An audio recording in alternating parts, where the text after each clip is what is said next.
কক্সবাজারে উখিয়া উপজেলার পলংখালী ইউনিয়নে সেনাবাহিনী পুলিশের যৌথ অভিযানে ৬ শতাধিক রোহিঙ্গাকে আটক করা হয়েছে। আজ রোববার ভোর থেকে দুপুর ১২টা পর্যন্ত অভিযান চালিয়ে তাদের আটক করা হয়। আটক রোহিঙ্গারা বন বিভাগের জমিতে ঘরবাড়ি নির্মাণ করে বসবাস করে আসছেন। জেলার অতিরিক্ত পুলিশ সুপার অলোক বিশ্বাস অভিযানের বিষয়টি নিশ্চিত করেন।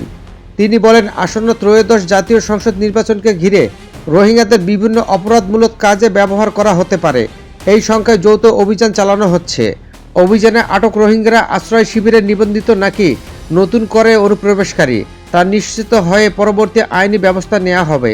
অলোক বিশ্বাস বলেন, নির্বাচন সামনে রেখে উখিয়া ও টেকনাফের রোহিঙ্গা আশ্রয় শিবিরগুলোতে আগে থেকেই কঠোর নিরাপত্তা নিশ্চিত করা হয়েছে, যাতে রোহিঙ্গাদের কেউ শিবির থেকে বাইরে যেতে না পারে। উখিয়া ও টেকনাফে 33টি আশ্রয় শিবিরে নিবন্ধিত রোহিঙ্গার সংখ্যা 14 লাখের বেশি।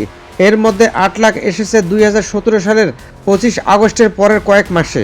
গত 8 বছরে একজন রোহিঙ্গাকেও মিয়ানমারে ফেরত পাঠানো সম্ভব হয়নি।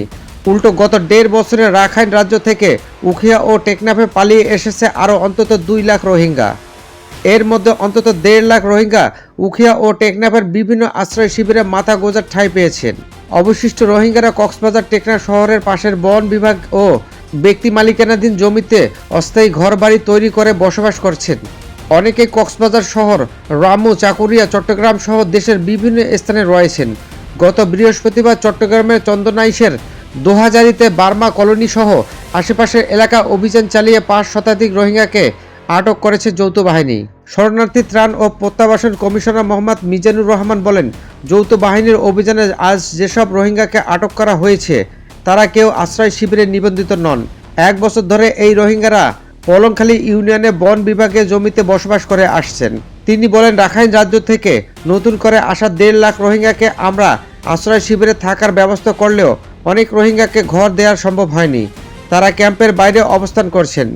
স্থানীয় বাসিন্দাদের অনেকেই রোহিঙ্গাদের থাকার ব্যবস্থা করে দিয়েছেন।